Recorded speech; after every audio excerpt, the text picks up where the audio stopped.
स्वामी विवेकानंद के जीवन की कहानियाँ अध्याय भाग 7। शिक्षक का कोप। नरेंद्र बहुत ही निर्भीक तथा दृढ़ संकल्प वाला बालक था।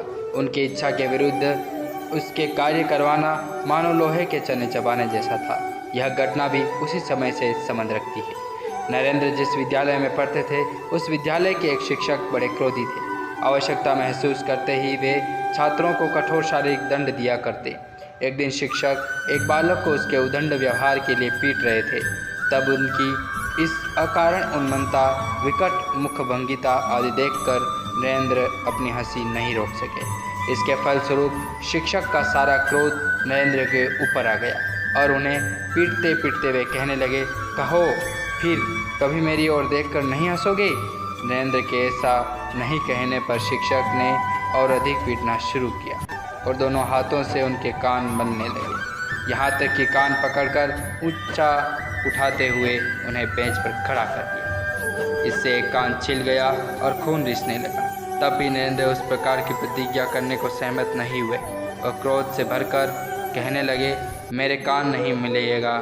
मुझे पीटने वाले आप कौन होते हैं? मेरी देह पर हाथ नहीं लगाइएगा।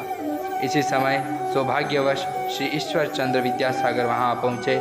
नरेंद्र ने फपकते फपकते सारी घटना उनसे कह सुनाई और हाथों में पुस्तकें उठाते हुए कहा कि मैं सदा के लिए विद्यालय छोड़कर जा रहा हूँ। विद्यासागर ने उन्हें अपने कमरे में ले जाकर काफ़ी सांत्वना दी।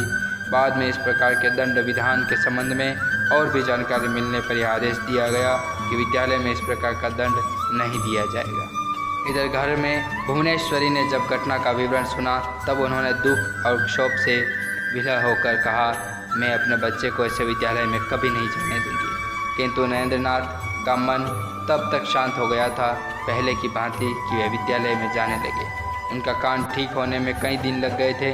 खेल कूद और लिखने पढ़ने के साथ साथ उनके चरित्र के भी कई आयाम इसी समय खुलने लगे। संगीत के प्रति उनमें एक जन्मजात और स्वाभाविक आकर्षक था।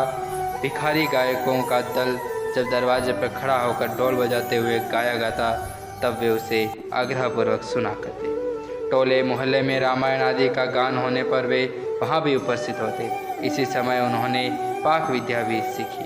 साथियों को लेकर खेल के बहाने वे रसोई की सारी वस्तुओं को एकत्रित करते और सबसे चंदा भी लेते, किंतु अधिकांश व्यय उन्हें स्वयं वहन करना होता।